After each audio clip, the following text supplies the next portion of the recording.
Hello, welcome. I'm Kay McDonald, and I'm the CEO of Charity Charms, and welcome to our blog today, The Power of Charms. Our company is honored to make custom logo charm programs for organizations worldwide that help define brands and inspire action. We meet so many amazing people in our work, and it's my goal to share the stories and inspirations of these very special connections. So today, I welcome our guest, Gloria Feldt. Gloria is the co-founder and president of Take the Lead Women. Together, we crafted a sterling silver bracelet that she gives to graduates of her 50 Women Can programs. And we did this out of her logo, turned it into a beautiful little logo charm, beautiful bracelet. And then this is something that her graduates can wear and remember the impact of her program. And she has them on. Oh, I have them on. I love it. Thank you so much. So Gloria, you are such a powerful woman and have such an impact on helping women get parity in the workforce. And tell us why you started Take the Lead Women. I started Take the Lead Women in 2014. We launched, and we really kind of got started at the end of 2013, but we counted from our public launch, which was February of 2014. And I honestly had not intended to start an organization, but here's what happened. I was asked to write an article about women running for office in 2008, at the moment when it seemed like we were going to have our first woman president the first time. And you should probably remember that. Yeah. And it was Elle magazine, and they thought that women would be stepping up to run for office and, you know, just in droves, and everything was going to be different in this whole world. Well, I quickly discovered that actually the story was women weren't running for office, and that the dynamics were the same in corporate life and even in nonprofits, that when you got to the top, that top layer of leadership, that women were stuck at under 20% at that time of the top leadership positions across every single sector. And I was like shocked, because I had been being an advocate for women my whole life, pretty much. And I could not understand how we had opened doors and we had changed laws, and yet obviously women weren't walking through those doors, or there was something keeping them from walking through those doors.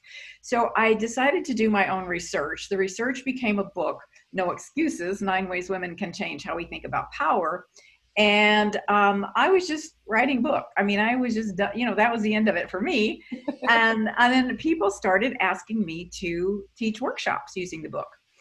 I didn't see it as a leadership book. I saw it as a social commentary book, that every chapter had, this is a part of the problem, and this is what you do about it. So I, with the help of an expert, I put together a workshop, a sort of basic workshop, and I started doing these workshops, and I saw women have really major breakthroughs in their careers. And I sometimes wouldn't hear about it for a year, but it was like, whoa, I'm really onto something here. And what I do that's different from other leadership programs is we actually start by redefining power. Because what I found is that women have been socially, we have learned from our society. It's been socially inculcated to us, and we have an ambivalent relationship with power. And the simplest way to put it is, most every woman has encountered this. If you appear tough, you're too tough. Right. If you don't appear tough, they think you can't do the job, right? So it's like this two-edged sword, and the women's response to it, which is quite normal, is to back off. Yeah. You know, because why would you put up, and also women are smart enough not to want the kind of power that has been the narrative of history, which has been about wars and fighting and finite pies, and right. There's not enough resources, so we have to fight over the scraps. Well, the truth is, there is no finite pie of what the world needs now. It's all about human intelligence and innovation and creativity. So there's no limit to that. Right. No limit. And so I start with that. We redefine power, and then we teach 9 leadership power tools. So there's skills, specific skills that help women thrive in the world as it is while changing it.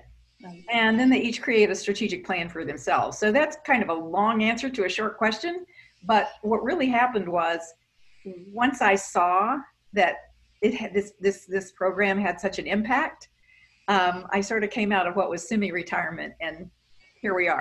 Well, you saw a need and you were just pulled towards it, and that's how things evolve sometimes. But and then I love the fact that you defined and clarified 9 power tools, so you make it very succinct and people know what they are and they can follow them. And another thing that has always impressed me about you is that you are so intent on intention. Yes. Intention and having a purpose and a core direction. In fact, I'm laughing. I have 9 ways to embrace power right here. Yes, you do. And, one of the things that really is standing out to me at this point that we are in June right now is Carpe the Chaos. Okay, because when you started Take the Lead, your focus was to do workshops. Is that correct? And then you did workshops for 50 Women Can. So you had 50 Women Can in what, the medical industry, in journalism, or nonprofits? What am I leaving out? Media and entertainment, those are the ones we've done so far. And our goal is to also do them in tech, finance, and entrepreneurship and law in the next year. So huge goals, and you're achieving all of them. But the programs were done in person previously, is that correct? Well, what's interesting is initially the workshops were done in person. Uh-huh.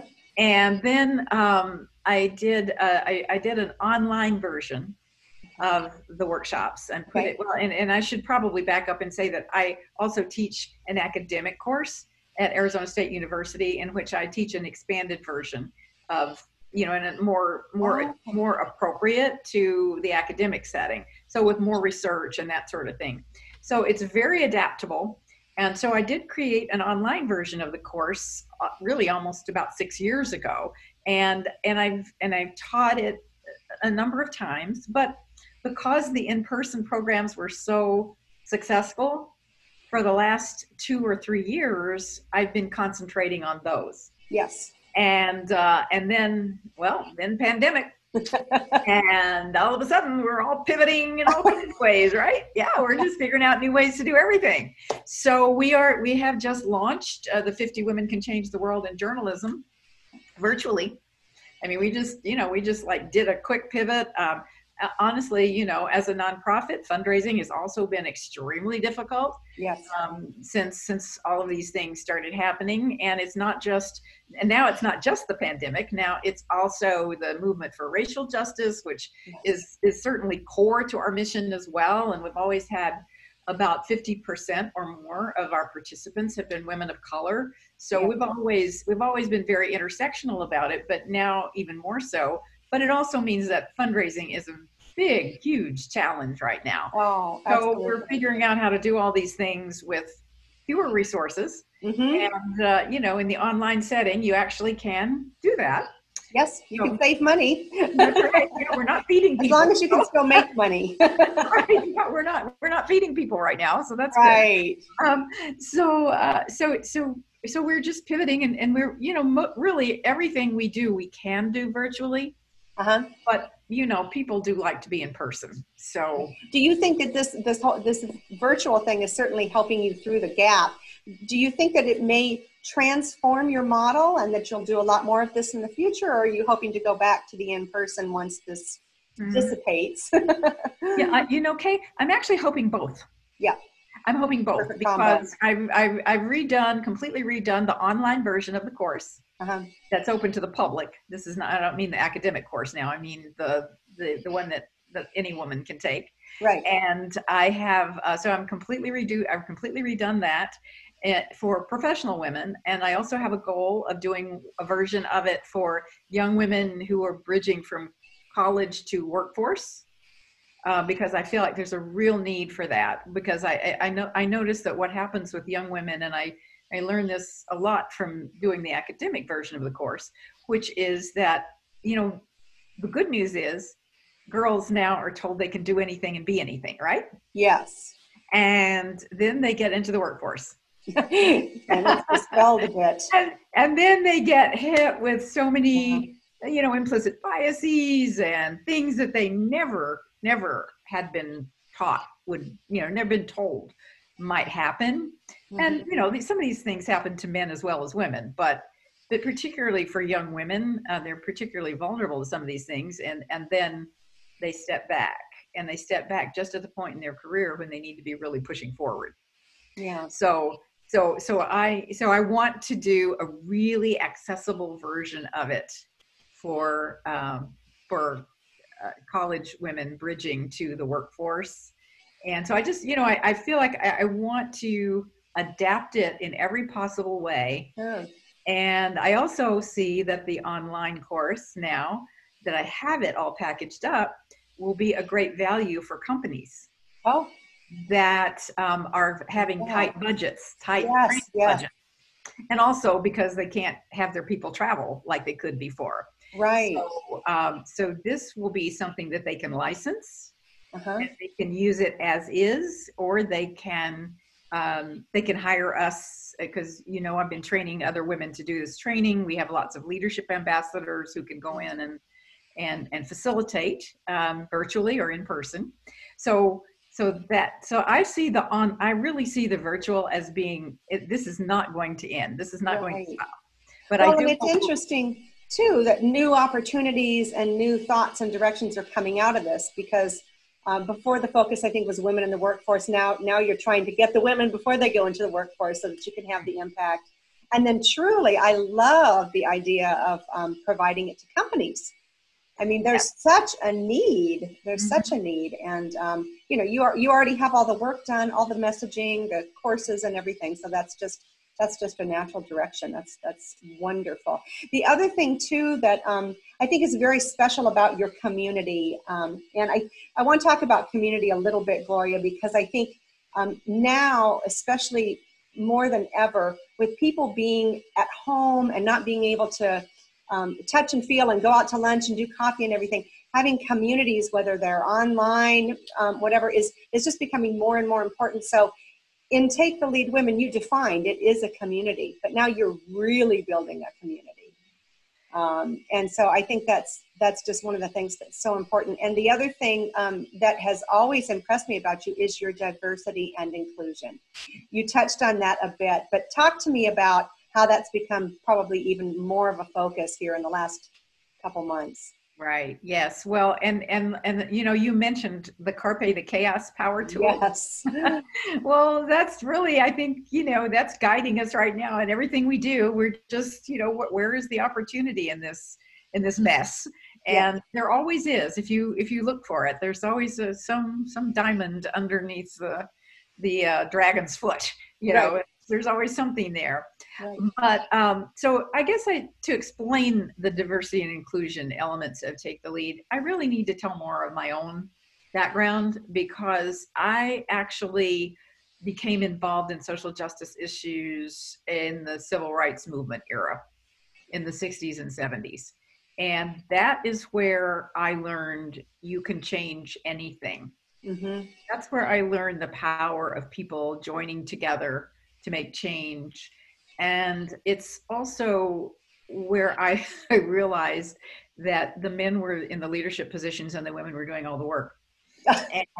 And so it's where I also realized, wait a minute, if there are civil rights, women must have them too. That. Yeah, right. Yeah. So that's when I decided, I'd focus on women in particular, but it's always been for me, all women.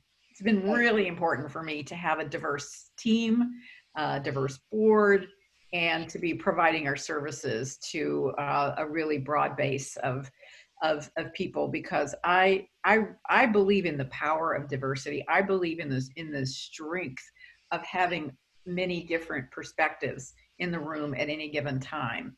And it's now been shown to be good business as well as the right thing to do, but it is the right thing to do. And the richness of being able to work with people who have varying backgrounds and I actually was writing a blog about it the other day, and I haven't finished it yet, but it starts out with, what's your favorite kind of food? Huh.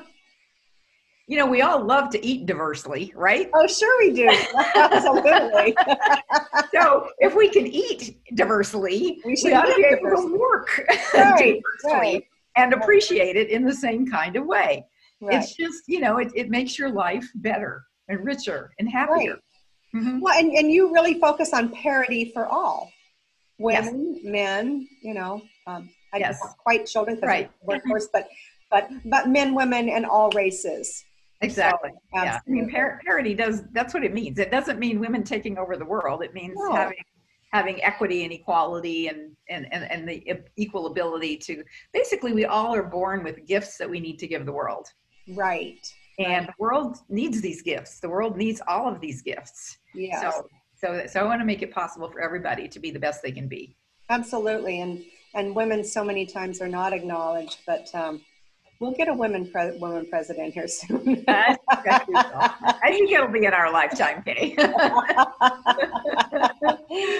So the message that you have is so strong. And for those of us that are listening that don't know about you and what you preach and what you talk about, I do want to bring up the 9 ways to embrace your power again.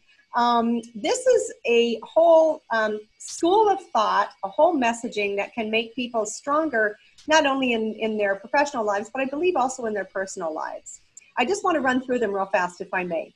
Please. Okay.